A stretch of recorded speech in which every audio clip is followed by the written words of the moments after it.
Hello everyone, so welcome back. I am Pratik Jain, your mentor, and I am here with the final clarification on the category certificate matter of JEE Main 2025 form filling.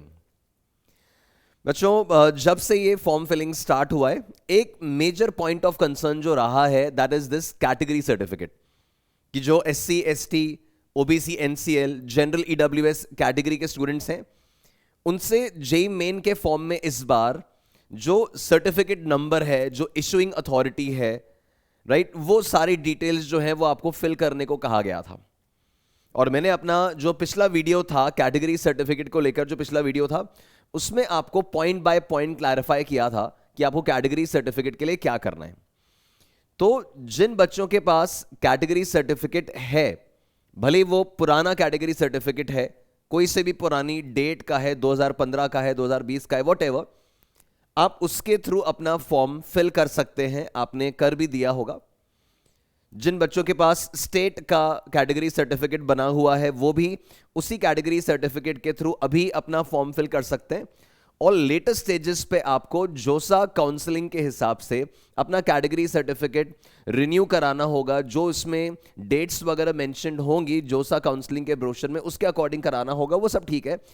एक main concern जो रह गया था address होना, that was कि जिनके पास category certificate है ही नहीं, मान लीजिए SC, ST कैटेगरी के हैं, OBC, NCL कैटेगरी के हैं, जनरल EWS कैटेगरी के हैं, और आपने अभी कैटेगरी सर्टिफिकेट के लिए अभी तक अप्लाई ही नहीं किया था, है ना, आपके पास कैटेगरी सर्टिफिकेट था ही नहीं।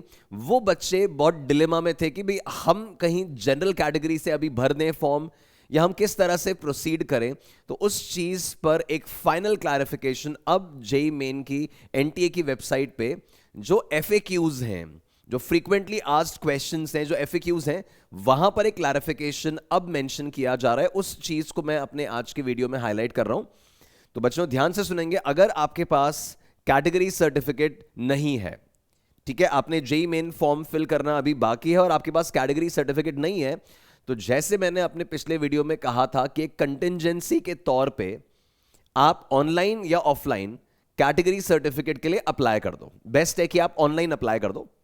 जैसे ही आप अप्लाई करोगे, फीस वगैरह पे करोगे, आपको एक एक्नॉलेजमेंट नंबर, एक रिसिप्ट नंबर मिलेगा और उसी रिसिप्ट नंबर को आप अपना फॉर्म भरने में यूज कर लो, है ना। तो एग्जैक्टली सेम प्रोटोकॉल NTA ने अपने FAQs में पोस्ट किया है। मैं उसी चीज को आज आपको क्लैरिफाई कर रहा हूं। तो देखिए, ये मैं NTA की जो वेबसाइट है, जेई मेन NTA की जो वेबसाइट है, यहां पर गया और इसके FAQs में जब आप जाएंगे तो यहां पर जेई मेन एंट्रेंस एग्जामिनेशन 2025 से लेकर जो FAQs हैं उनको अपडेट किया गया है।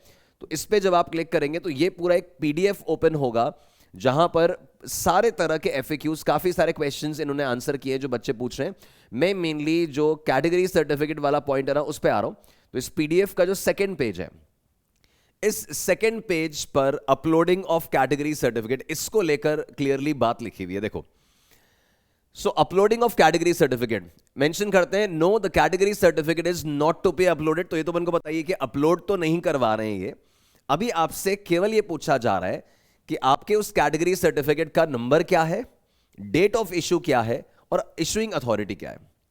तो जिनके पास सर्टिफिकेट्स पुराने हैं, जिनके पास स्टेट के सर्टिफिकेट्स हैं, वो तो अपने एग्जिस्टिंग सर्टिफिकेट का ही issuing date, certificate number, authority वगैरह सब भर के अपना फॉर्म फाइनल कीजिए। अब पॉइंट ये आता है, अब देखिए, रीड करना, in case the category certificate is not available. अगर आपके पास कैटेगरी सर्टिफिकेट है ही नहीं and the candidate has applied for the same, अगर आप कैटेगरी सर्टिफिकेट के लिए अप्लाई कर चुके हैं, देन द एक्नॉलेजमेंट और the receipt number, the acknowledgement, the receipt number, the date of application and the issuing authority, वो सारी डिटेल्स जिसमें आपने अप्लाई किया है ना, जिसके लिए आपने अप्लाई किया है, आप एक तो एक्नॉलेजमेंट नंबर जो आपको ऑनलाइन अप्लाई करोगे ना जनरल EWS के लिए या OBC NCL के लिए, तो जो ऑनलाइन अप्लाई कर रहे हो उसका जो एक्नॉलेजमेंट नंबर आएगा या रिसिप्ट नंबर आएगा पैसा भरने के बाद, वो रिसिप्ट नंबर भर दो सर्टिफिकेट नंबर की जगह।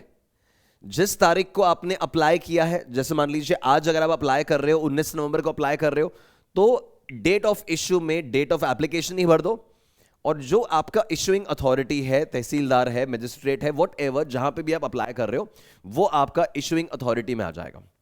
तो जिन बच्चों के पास अभी तक कैटेगरी सर्टिफिकेट नहीं था और वो इन SC ST OBC NCL या जनरल EWS कैटेगरी में अप्लाई करना चाह रहे हैं, तो स्ट्रेट अवे आज ही ऑनलाइन आप इस कैटेगरी सर्टिफिकेट के लिए अप्लाई कीजिए, और फिर जो आपको acknowledgement number, date of application मिल रहा है ना, उसी को जेईई मेन फॉर्म में आप यूज कर दीजिए, है ना। तो ये एक बहुत बड़ा हैसल, एक बहुत बड़ा लोड बच्चों का यहां से रिलीज हो जाता है